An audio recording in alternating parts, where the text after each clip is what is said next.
America ने फिर खेला तिब्बत कार्ड, तिब्बती मामलों के लिए विशेष सचिव नियुक्त।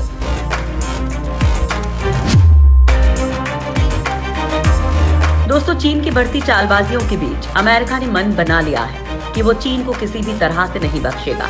इसके लिए अमेरिका ने अपनी रणनीति बदली है और चीन की उन दुखती नसों को दबाना शुरू कर दिया है जिससे ड्रैगन तिलमिलाने लगा है। और अब एक बार फिर अमेरिका ने कुछ ऐसा कर दिया है जिससे चीन को मिर्च लगना तय है। दरअसल अमेरिका ने चीन से बढ़ते तनाव के बीच तिब्बत कार्ड खेलकर ड्रैगन को बैकफुट पर ला दिया है। ट्रंप प्रशासन ने सहायक सचिव रॉबर्ट ए डेस्ट्रो को तिब्बती मुद्दों के लिए विशेष सचिव के रूप में नामित किया है। अब वे इस क्षेत्र में चीन के मानवाधिकार उल्लंघन और तिब्बती लोगों की समस्याओं पर बारीकी से नजर रखेंगे। अमेरिकी विदेश मंत्री माइक पोम्पियो ने लोकतंत्र, मानवाधिकार और श्रम मामलों पर मंत्रालय में असिस्टेंट सेक्रेटरी रॉबर्ट डेस्ट्रो को इस पद का अतिरिक्त कार्यभार सौंपने की घोषणा की है। पोम्पियो ने एक बयान जारी कर कहा कि डेस्ट्रो चीन के लोगों और दलाई लामा या उनके प्रतिनिधियों के बीच संवाद को बढ़ावा देने पर ध्यान केंद्रित करेंगे ताकि तिब्बत की विशेष धार्मिक, सांस्कृतिक और भाषाई पहचान की रक्षा की जा सके। दरअसल चीन की कम्युनिस्ट पार्टी तिब्बत मसले पर अमेरिका कोऑर्डिनेटर से बात करने से लगातार इनकार करती रही है। भारत में स्थापित तिब्बत की निर्वासित सरकार के मुखिया दलाई लामा हैं।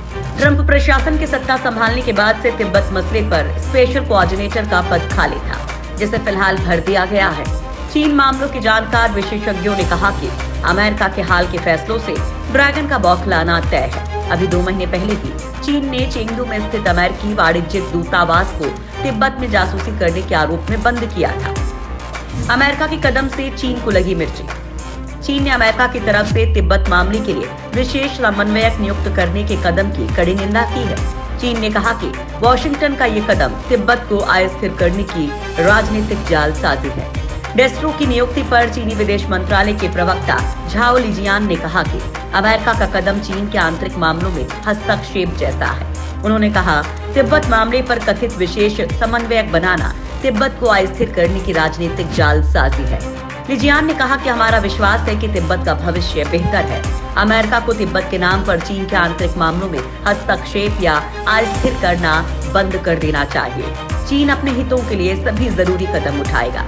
दरअसल पिछले साल से ही अमेरिका तिब्बत से निपटने के लिए चीनी तरीके की आलोचना कर रहा है, खास तौर पर दलाई लामा के उत्तराधिकारी की नियुक्ति के मुद्दे को लेकर। तिब्बत को लेकर बिडेन भी चीन से खफा, प्रतिबंध लगाने की दे चुके हैं धमकी। ऐसा नहीं है कि केवल ट्रंप ही चीन के खिलाफ आग उगलते रहते हैं, और अगर चीन को ये लगता है कि ट्रंप के चुनाव हारने से उसकी सारी मुसीबतों का हल हो जाएगा, तो ये चीन की सोच गलत है। क्योंकि अगर जो बिडेन चुनाव जीत गए तो वो भी चीन के लिए मुसीबत खड़ी कर सकते हैं। राष्ट्रपति डोनाल्ड ट्रंप तो पहले से ही चीन को लेकर काफी आक्रामक भूमिका में नजर आ रहे थे, लेकिन अब काफी समय से इस मुद्दे पर चुप रहने वाले जो बिडेन भी मुखर होते दिखाई दे रहे हैं। पिछले महीने बिडेन ने तिब्बत पर पकड़ मजबूत करने की चीन की विस्तार योजना की कड़ी आलोचना की थी।